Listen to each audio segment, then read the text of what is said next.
So for decades, we have measured progress with access. Access to formal financial accounts. Access to digital tools and digital connectivity.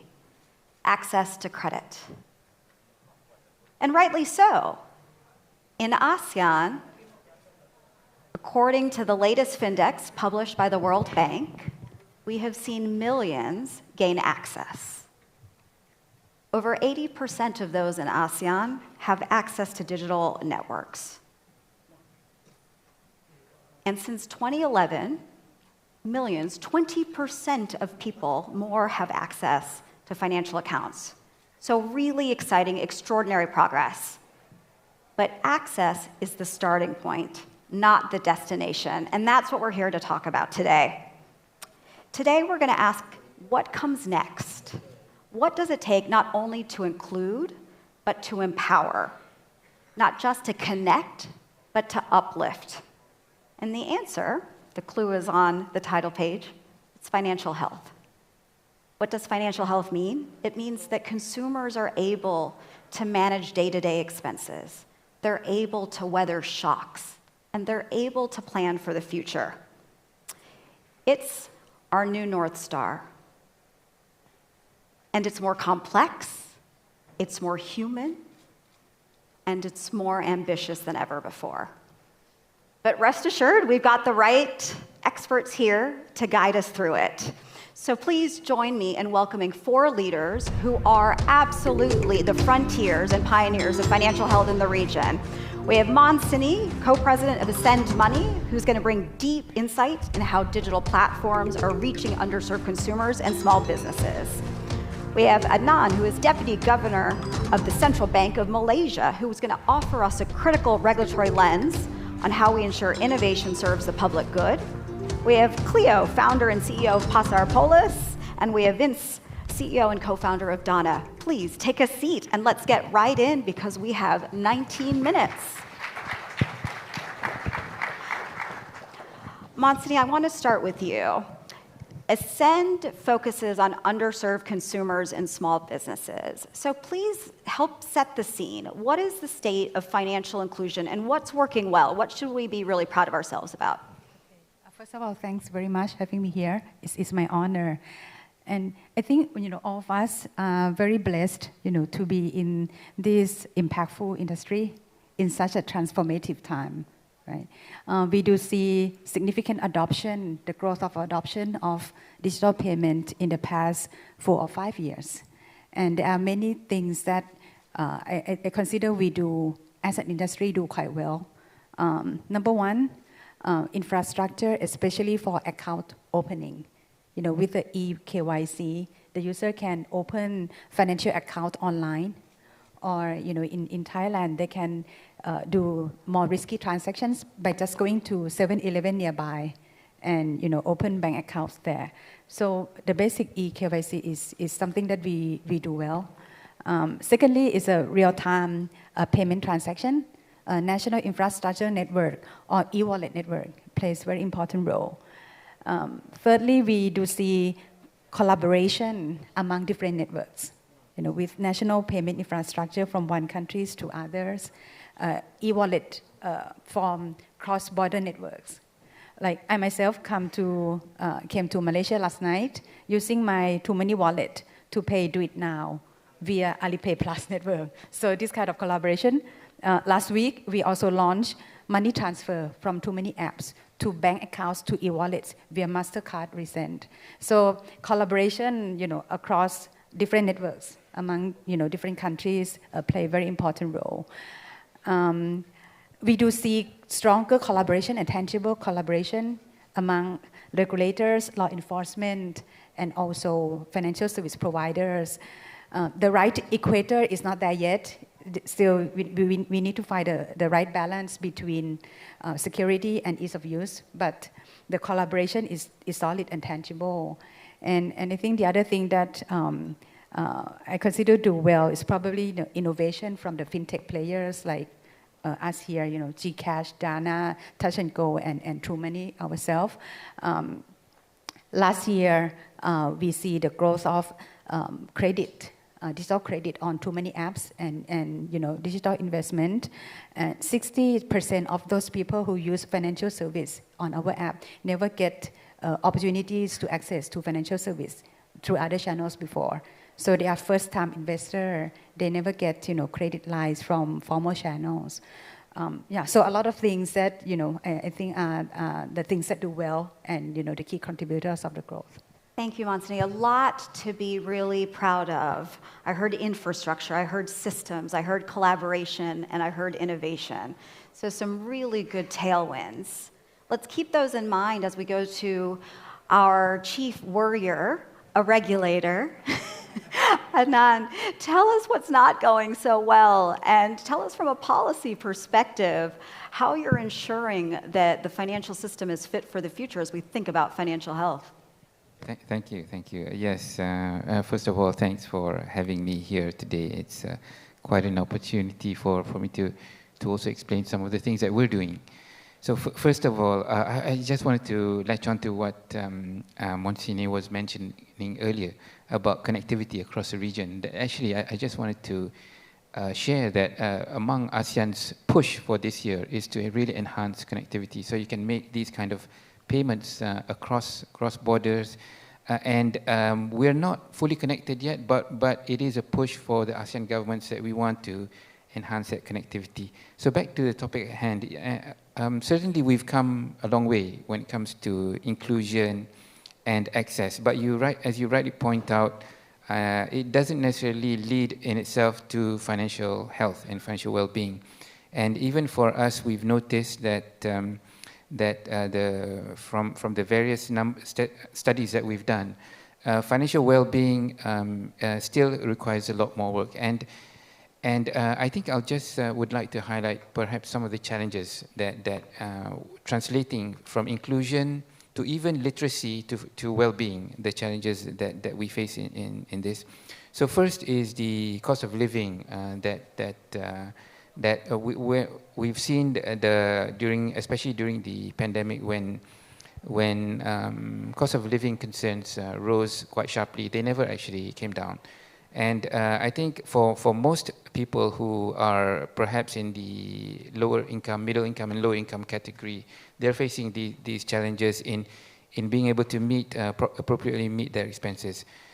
So secondly, digitalization also brings its risks. I mean, it helps with the inclusion, and we also have some initiatives such as digital banks and digital insurance and takaful, which we want to be key levers to push further into inclusion, but they do bring its own risks, especially when it comes to scams and frauds. And there's a lot of concern surrounding that, which regulators also need to work with the industry to try to alleviate or try to mitigate. And I suppose the last one which I wanted to touch on is related to the rising incidences of scams and frauds itself, is trust in the system. So trust in the financial system, that the financial system is secure, is something that the regulators always needs to, I suppose, give that assurance. Not only in terms of the safety of the, savings, but also in terms of access, in terms of operational resilience as well. So these are among the concerns, which I'm sure as financial institutions are fully aware of. We've had, and in fact, we have a lot of policy documents out there that outline, I think that outline what our expectations are for the industry in terms of innovating and trying to achieve access, and also at the same time ensure the system is safe and secure. Adnan, thank you so much, not only for bringing us back to connectivity as a really important pillar to financial inclusion, but then talking about some of the headwinds of costs, cybersecurity, and the big thing around trust. We cannot forget about trust. Cleo, I want to come to you, because as we think about financial health, we have to realize that there's several components and levers to enable financial health.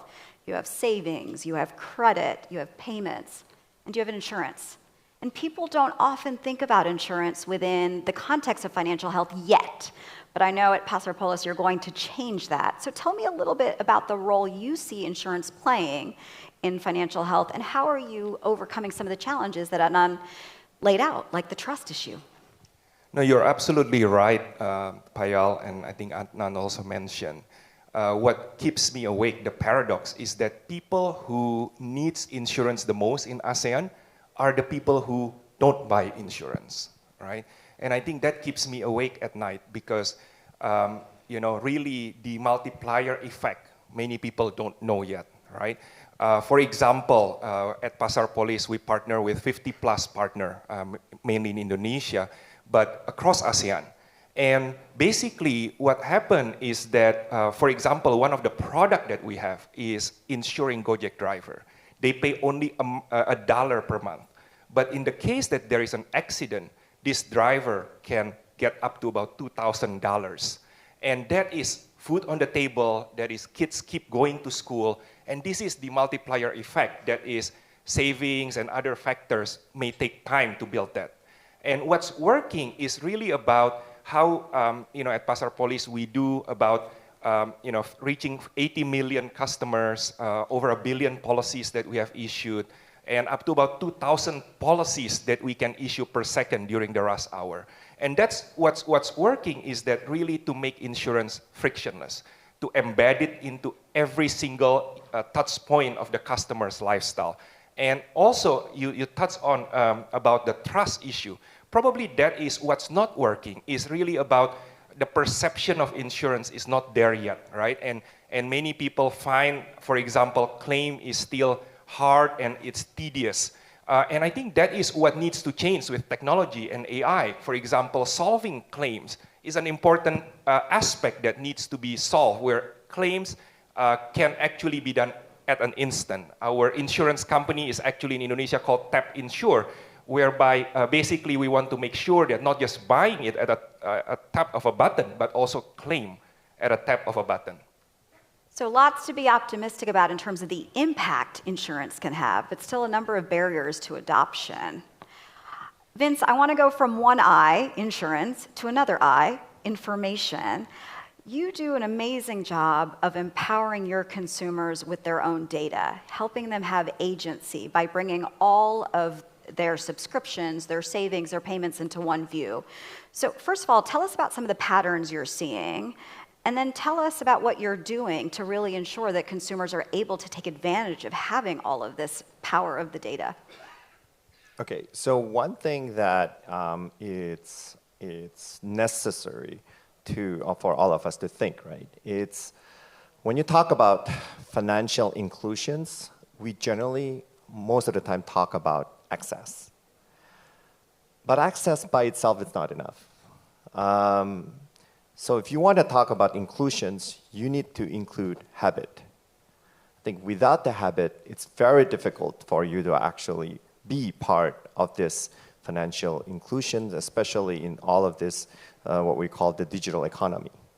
So one of the advantage of being a wallet, like it's both of us here, is that we have the ability to aggregate a lot of this access, right? With the payments, insurance, savings, investments, credits into our wallets. And the way that we always wanted our users to be able to use our applications and also to benefit out of it is we want to bring them along a journey. Because at the end of the day, we want to make sure that the users are benefiting.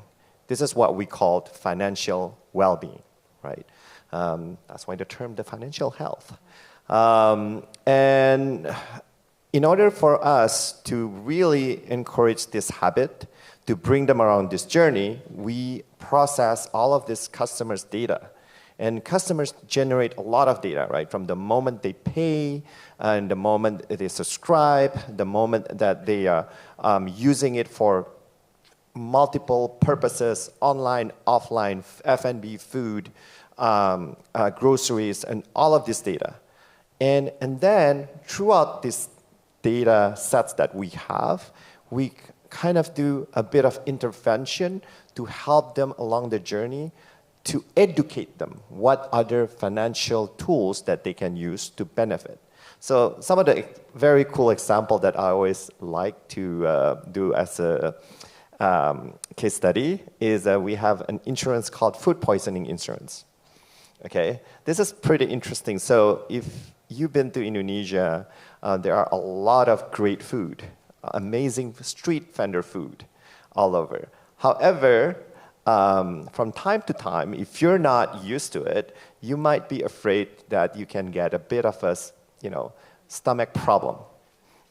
Okay, and so we provide what we call, if you buy street vendor food, we automatically provide you with a food, what we call it, safe dining plan.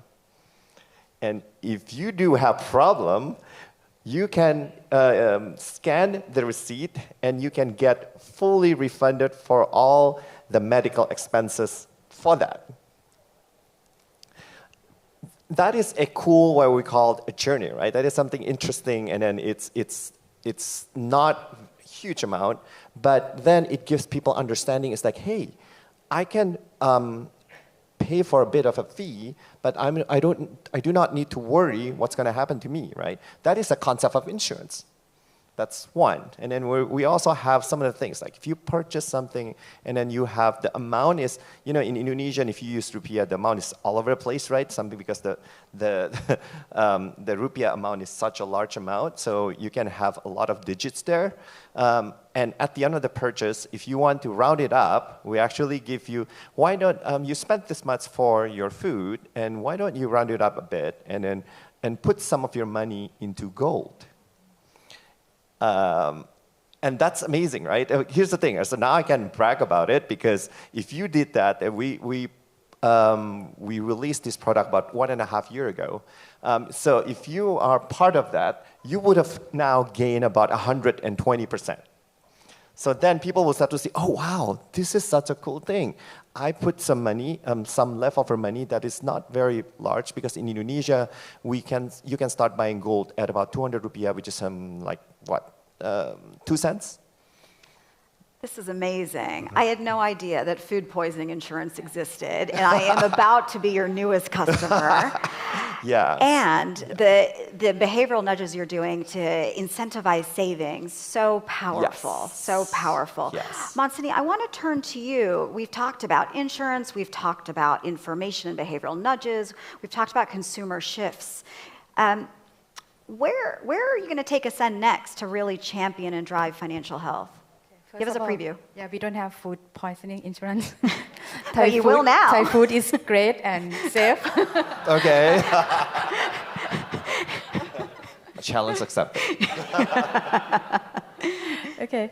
What we actually, in ASEAN, we have the full suite of financial service products, right?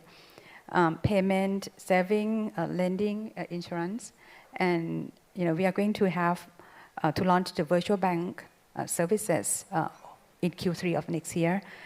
The challenge for us is how to lead the user to the next use case, from payment to others.